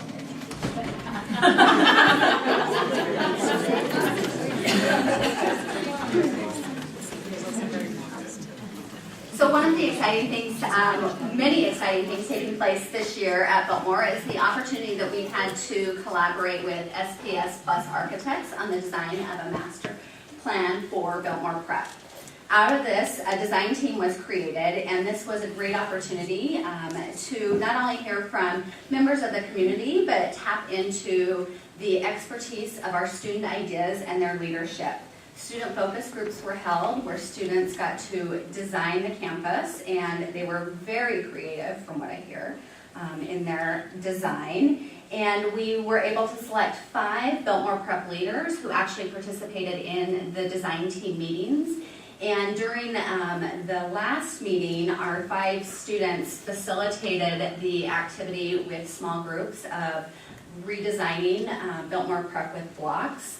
And I would love to show the video of Owen facilitating his group and presenting to the entire committee. But I will allow you to look at that later because it is a little long, but it's really cute.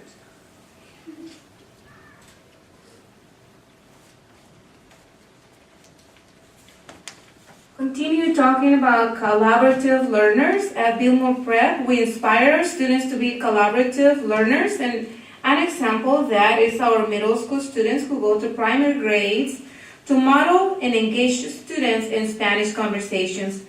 We also have, as a part of the middle school elective options, the students can become student assistants who collaborate directly with teachers to support their students. Another opportunity for our students to work collaboratively is through the Gifted program.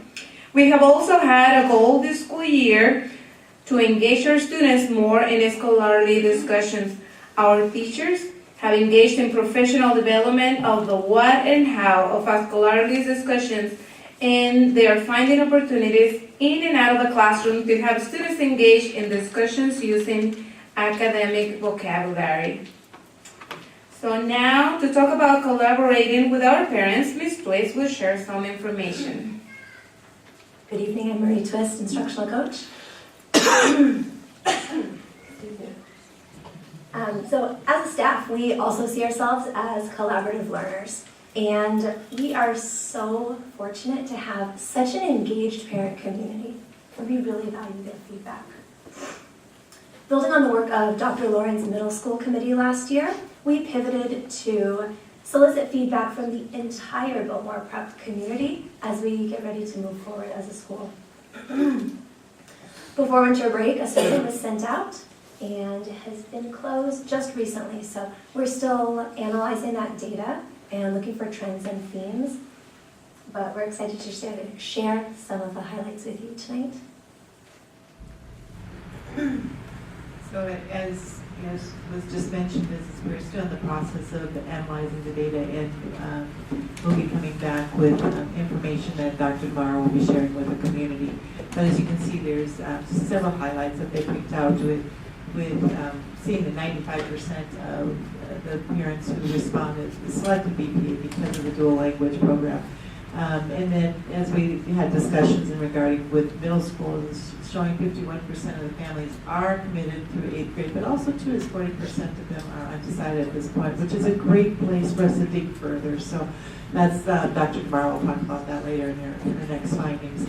And then looking at 75% are satisfied with communication, but we always know there's always room to grow in communication, and you never quite get the pieces. So. Thank you, Dr. Peterson. I'm glad you brought that up. I have a question. Yes, ma'am. Do we know how many people took the survey? 99. Okay. And so when you come back with all the survey results, I'd like to see attrition numbers too, because what I've calculated is we've lost about 66 families since last year. We're getting 100 new kindergartner each year, but barely keeping up with the attrition rate. And so I just want to see all of that stuff just so that we can compare it. I think we're up overall from what I've calculated, but I don't have all the exact numbers. I think we're only up about 9 kids. So I'm really worried about the attrition. And I think the survey results will really help us, especially if we can figure out who's telling us if they're staying or not. Well, and Mr. Mann, can you speak to a little the trend that we know, just since we're on the spot right now and you have it? Because we presented it earlier. Yeah, and I do have that information with me. And so, we looked at it both on the 40th day and the 100th day. I think probably the most interesting thing to me in looking at 40th versus 100th is that we've grown since between 40th and 100th day by actually about 9 students, and actually more than that, it's about 19 students from 40th to 100th day overall at the school. But we are seeing a slow growth rate, and so from 15-16 on 100th day of 553 students to 603 for 16-17 to 611 this year for the 17-18 school year. So that's about right in line with Ms. McSheffrey's number. It's about an 8 student increase from last year. Where we see most of that growth is at the lower grade levels. We see attrition primarily in that shift in the 4th to 5th grade arena, which is not totally out of alignment with what we see at our other schools, but it does seem to be a little bit larger than what we see at some of the other schools. Thank you. And you may not know this off the top of your head. I know we've gotten 100 new kindergarten students roughly the past 3 years. Do we know how many kindergarten classes we get in the other schools? Is that typical? It varies pretty wildly, Okay. and the problem with comparing Biltmore Preparatory Academy to the other schools that we have is the high percentage of families that come to us either through open enrollment from within the district or from outside of the district. The other school that seems to have very high numbers is Excellencia, where they're like at 27%, but still Biltmore is at close to 50% or above from out of district, and then we have a large percentage that are in district open enrollment. So that really creates a skew off of what traditionally happens just from looking at shifts in population density within your district, which makes it very difficult to predict, well, how many students would we have? What we typically do is work off the demographer study based on prior data, and what we're finding is as a district, this year we beat that demographer's expected number of students by a total of 34, and some of those above students are at Biltmore Prep because they're a little bit higher than what the demographers predicted them to be. They're higher by probably about 11 students. Thank you. Okay, so as Dr. Peterson said, communication is an area we can always be refined. We know that our parents value open two-way communication with our teachers, and we really strive to provide that for them. Based on the feedback, we've kept up with some of our current communication modes, and we've added some new tools to our toolbox. District-wide, Parent View and Student View are new, and I would say that Biltmore parents are leveraging those highly. Parent View gives parents an opportunity to keep up with their students' grades in real time. And it's really exciting to see what 6th, 7th, and 8th graders are doing using Student View to keep up with their own academic progress and set their own academic goals, which they are doing regularly. As a parent mentioned in comments earlier, Schoology is the platform we use kindergarten through 5th grade. It's an online messaging system similar to Facebook. But something super exciting this year is we have been using Seesaw. And Seesaw is a really powerful tool for not just teacher info going out, but two-way communication, mostly from students to their parents, sharing what they are learning. The infographic you can see up in the corner, I'm not sure where it's in yours. You can see there are over 14,000 pieces of student work loaded in this year. And over 1,800 comments. That means that is over 1,800 times that a parent or family member has engaged with their students' work and said, hey, great job. Oh, tell me more about that. I can't wait to hear the rest of that story when you get home. And students absolutely light up over it because they see it immediately. They're on their iPad and they can see, oh my gosh, my mom liked your post. Based on parent feedback, we have heard loud and clear that a continuing concern has been middle school communication. Based on that, a new tool that we rolled out this year is School Messenger, which is an email blast system that our middle school teachers have been sending out with updates and reminders. To build on that, we've also created a middle school website. Our team has worked really hard to try to make this one-stop shopping for the middle school parent. Whether you know exactly which electives they chose or who teaches each one, on the homepage they always have announcements. This is updated bi-weekly. Teachers have added curricular updates every couple of weeks, including due dates for important projects coming up. Parents can learn a little bit more about field trips, athletics, and all of their students' elective classes. Also, they have a direct link to email any teacher. Can I just make a comment about this too? I know it's brand new and I think it looks awesome. It is a really passive way of communication from my own experience. We've dealt with this in my school, especially if it's not updated on an extremely regular basis, like every Tuesday. Parents forget to go look there. So it's helpful to, if you're sending out Monday mail or something, it's helpful to send a link so they can go, oh yeah, I need to go check and see what's going on. Thank you for that feedback. We are committed to updating this every 2 weeks. And there is a link being sent out in a reminder in Monday mail to let parents know, as well as through the school messenger system. Great. One thing that we did hear from some parents in the past was, when I'm getting emails, I'm getting one from this teacher, one from this teacher, one from this teacher, and everyone's email boxes are pretty full. So we've tried to put everything that you might want to know in one place where you know, oh, I can't remember, instead of digging through my email box, I'm just going to go to the website because I know that the information I need will be there. There's also a feedback form on the bottom of the homepage, and we would love to hear, we're looking forward to hearing more from parents as they continue to use it. About what's useful to them. Another comment too, because I was trying to answer a question for myself. Pride Hour, I'm still getting lots of questions about what exactly happens, and Dr. DeMar and I talked about that when we met. But I noticed it's only on the 8th grade site. It's not on 6th and 7th grade of what's going on in that class. I've had lots of questions about that. Like, parents feel like they're worried it's a wasted hour. So I think communication on that probably still needs to be upped a little bit. Thank you, that's great feedback. We'll be sure to add that. One of the other things that Biltmore is really proud of are our numerous community partnerships and after-school programs. We know that our Biltmore students are learning both inside and outside the classroom.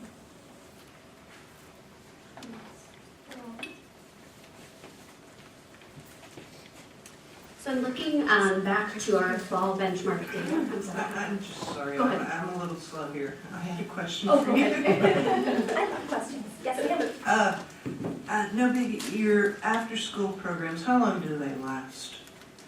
Do you mean school year or every day? Well, is every program every day, first of all? No. Okay. Students have multiple opportunities, so they can choose. We have students who might go to Odyssey of Mind on one day and Arizona Science Center on the next day, and they're a PlayWorks coach every 3 weeks. They start after school, thus their name, and when do they end? What time? It does vary by program. They are generally about an hour, between an hour and a half long. And parents are the ones who pick the children up at the students after. There's no bus transportation for these programs? Parents either pick them up or the director of each program returns them to PAC or Spanish time. Okay. Their after-school program. And what percentage of your students belong to any after-school program? That's a great question. I can't wait to find out. I can tell you that approximately 100 kindergarten through third graders participate in the parent and PTO run Biltmore Prep Intramural Soccer League. Okay. And we currently have almost 40 students participating in Odyssey of the Mind. It's just that in Japan, it's kind of compulsory. After school, you go to an after-school program. You have all sorts of clubs. And I think it gives a more rounded student. That's why I ask these questions, and I thank you for your answers. And most of these after-school programs you have to pay, right? There's a variety, actually. Some of them do have a tuition, and then others do not. Others are free, depending on the program.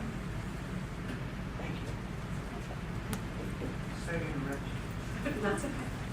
So just in reviewing our fall benchmark data, we noticed just holistically in looking at our school that our language arts is definitely our school-wide strength. And then in transitioning back to our math data from the fall, our school-wide priority became math, particularly in 8th grade. So having recently just taken the next interim benchmark, our next step is really engaging our teachers in that data analysis to really inform student learning. And we know that that needs to happen both at the whole group level and also at the individual student level as well for math. And can you explain, I'm concerned about the 8th grade. I mean, we've got 80% of 8th graders minimally proficient. Everyone knows this, but we know this from Thriving Together. That tells us these kids' chances of graduating high school isn't great. So from a parent perspective, what are we doing to help these kids in the 4 months they have left? Specifically. Perfect. So specifically, our next step is comparing the fall to the interim benchmark. So trying to really find out and dig deep into what was that growth from the fall into the last benchmark that we just recently took in January, in late January. In addition to that, the things that have been put in place are definitely layered. So for example, the pieces that we talked about started even last school year regarding the mathematical practices. So engaging the staff in the second half of last school year in the book study with putting the practices into action. One of the things we noticed was we really needed to chunk and chew one of those in greater depth. So an example of that is talking about scholarly discussions in the math content area, or also in the language arts area. Two of our teachers that participate in the mathematics cadre at the district level are both here tonight, and that's Veronica Ramirez and Katie Turner, who actually is the 8th grade math teacher. So both of them have, on their own, just reflection and trying to refine their own practices, have really participated in that for their own professional growth, but also are bringing those pieces back to really help not only benefit their students that they share, but really digging even deeper into what do those scholarly discussions look like and what do those mathematical practices look like for our students, as we know the content is getting more and more rigorous, specifically around math as they move into the middle school. And how are we communicating with parents, I guess, as far as where they stand? I mean, a lot of these kids I know already going to Mathnasium or Kumon or whatever, but if they need to be working over the summer, as a parent, I would want to know that that's a critical thing for them. Absolutely. And I think that's one of the things that Dr. Jamar will touch on in our next steps that we've identified, especially as we're a relatively new team just gelling together. What we know we've done already is really engage in data dialogues with our team and with our team of teachers, and really knowing our data inside out. I think our identified next step is, what does that look like to have conversations with students and really help them take ownership of their data and really understand where they are relative to where we want them to be, to set them up for success not only at the end of the school year, but even beyond that. And furthermore, I think that that communication needs to happen not only just at report card time or at APTTs or parent-teacher conferences like were mentioned earlier, but what does that look like on an ongoing basis when we're not meeting the needs of an individual learner, and how do we communicate that? So that is definitely an identified next step that is perfect segue for Dr. DeMar, just in one of our reflections as a new team.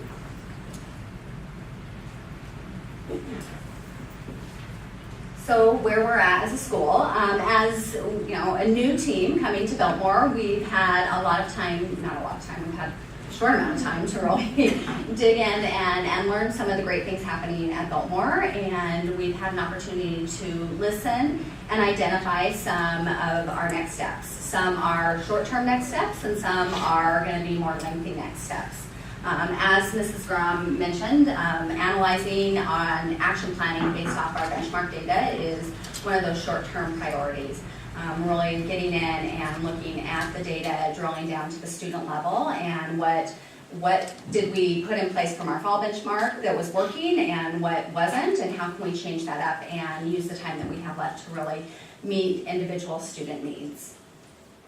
Biltmore has a great response to intervention system in place, specifically for reading and identifying the needs and providing interventions and supports for reading. We want to take a comprehensive look at that system and just make sure that we are identifying all students that need intervention and providing those systematic interventions for them.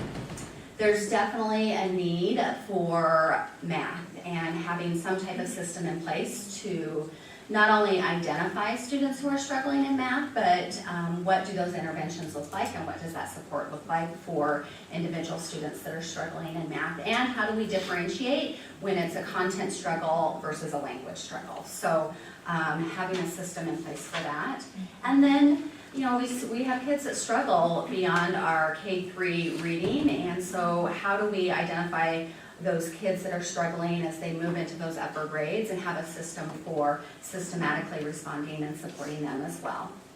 As Mrs. Grom mentioned, dialogues are really important, and we do engage in those conversations with our teachers and talk about individual student needs and how do we start bringing the students in and having them be aware of where they are academically and setting goals and helping to teach them to advocate for themselves academically, and then extending that to our parents as well, and having that be a collaborative conversation about student learning. Specifically, moving on, our dual language program is our signature program at our school, and we want to make sure that we're continuing to grow that program and ensure that we're meeting the needs of our students learning in Spanish as well. So I've been excited to be a part of the continued collaboration of the Arizona Dual Language Network, which provides opportunities to visit, learn, and collaborate on best practices with other dual language schools. We recently had an opportunity to participate in a site visit to Desert Willow Dual Language Program in the Cave Creek District. And that was a really powerful visit because it allowed us to just reflect on our experiences as well as some of the similar challenges that other dual language schools have experienced. An example of that is it was reassuring to know that we're not alone in identifying how to navigate the challenges associated with teaching increasingly more rigorous content in the target language. We're continuing to just improve upon and refine our Spanish scope and sequence, and excited to build that collaborative relationship with Phoenix Union High School District so that our students have an opportunity to get credit for the Spanish that they've taken through their time at Biltmore Prep when they transition to high school. As we wrap up our presentation this evening, we want to just share a couple quotes from parents and a video clip from one of our parents who was here. Monica had to leave. Those little kids had to get to bed. But we do have a video clip from Monica that we want to share. And so I really appreciate the thinking outside of the box that requires a little bit more for teachers, but they always go the extra mile. And I love the school, and the kids will continue to attend until they can, up until 8th grade. So, thank you. And for me, again, I'm a a proud Biltmore Prep parent of a 5th grader and an upcoming future kindergartner who already thinks that she owns the school. And I'm the proud principal. It's been a great opportunity to be a part of Biltmore Prep this last semester, and I'm looking forward to continuing to learn about our community, to continuing to work collaboratively with our team and our parents and our students to move our school forward and ensure that we are the premier dual language school in the Valley. Thank you.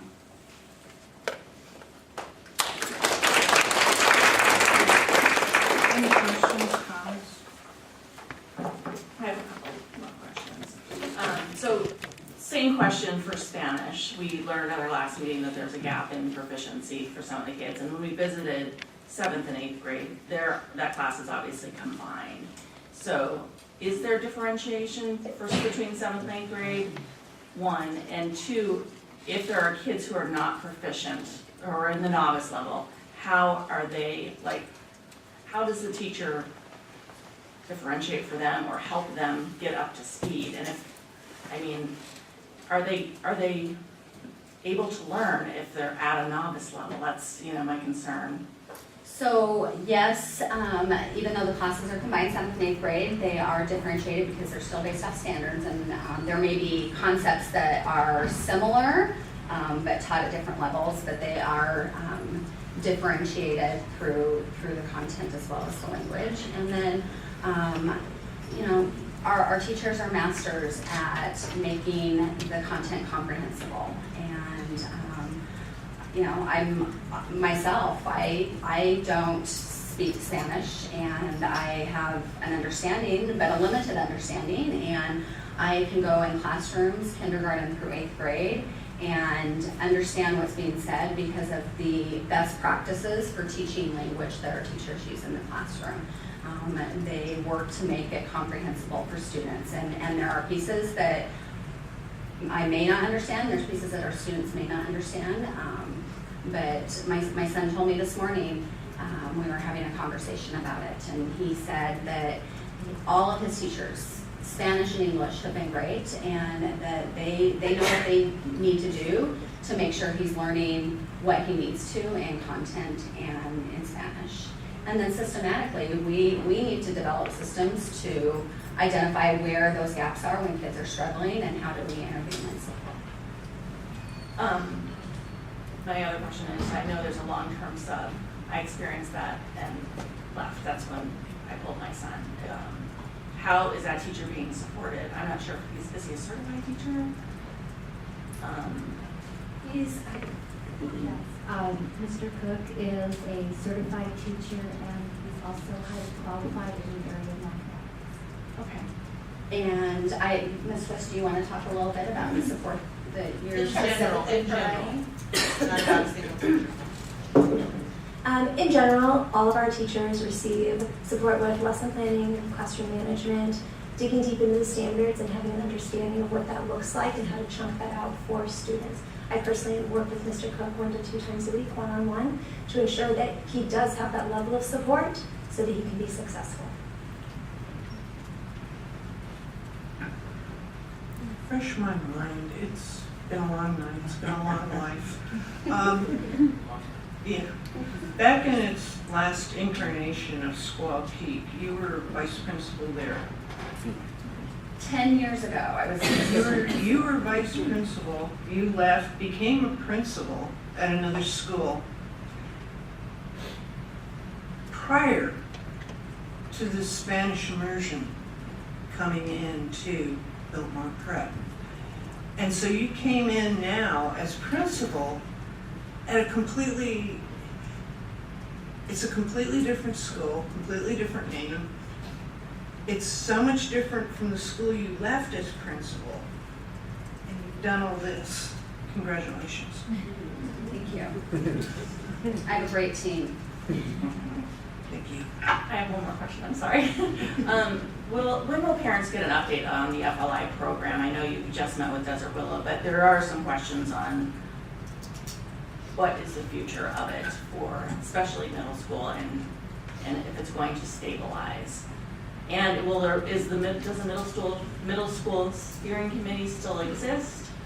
Or when will middle school parents be updated? There used to be annual updates on the FLI program. I think the last one that I went to, I think, was with Dr. Lauren, and I remember hearing the 30%, it goes down to 30% in Spanish, but there was some confusion about if that's electives or if it's 30%. So I think it would be helpful for parents to get that information as they move into middle school so they know what to expect. That's a great point to consider, and I might be able to tap into Dr. Lauren's expertise for those updates and moving forward. Thank you. So I'd also just like to add that Dr. DeMar has, there's been so many people who have been working on this school for a long, long time. I know, Ms. Young, we had meetings about this school. Oh, yeah. That went till late in the hour, late in the night, much later than 8. I don't remember. I wanted to acknowledge some other people who have helped build this school to this point. I know Ms. McSheffrey played an integral role. So did Ms. Hannafin. So did many other people here. So I want to acknowledge from Squaw Peak and very small enrollment to a conversation on should we close this school to where we're at now is an incredible, I think, trajectory. And also, I know as the governing board, we play an important role of both being cheerleader and providing oversight. So it's more of a general question, but I just want to invite you, Dr. DeMar, to ask the board for support, what you need to accomplish some of these big things. We do have some challenges to address in middle school and in math, and I think that the board is committed to providing support. I think sometimes we need to know from the experts on what that looks like. Thank you, I'll keep you in mind. Now your inbox is in. I wish. All the videos brought back memories because I did all of those when we first started for fundraising and recruitment. So it's really great to see how strong, K-5 has been. I think, the growing pains are painful, in middle school. But I do hope that we can get those things fixed and that our kids are ready for high school. Yeah, thanks to everybody. Thanks Dr. DeMar and everybody on the team. Thanks to the parents who are here tonight. Regardless of your opinions, I'm glad that you were all able to come and share them with us. And thanks to all the teachers at BPA. And I just wish that my kids had that opportunity when they're little, but they're 20 and 18. So I think they can still go. Well, enrollment's open. So. I think that either of them can become a teacher now in Arizona, right? Thank you.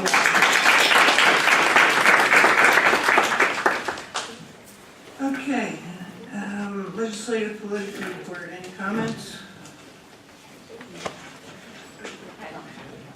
There was a lunch on the lawn today at the Capitol, and it was, they're in the middle of session and horse trading, and no real update. It's no plan for the 301 cliff. Any future agenda? Sorry.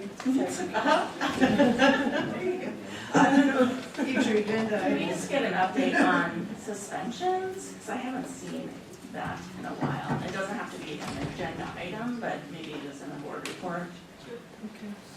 Suspensions, are you looking for certain schools? Trend data across the school. Yeah.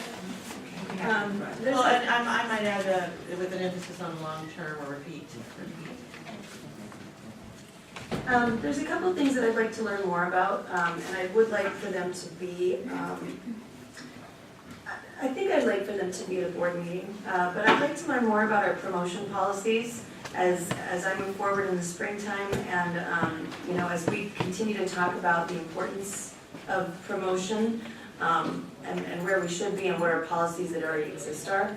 And then I'd also like a presentation about our policies with regards to cashing out sick time and being able to bank hours for somebody who is sick.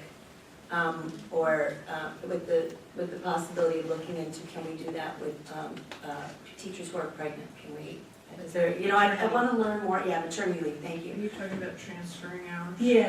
So when somebody's ill or, whatever, we can give them time. So I want to learn more about those two things. If it's okay with you, can I send you an email, or do you want me to put it on the paper? I've got the email you wrote me.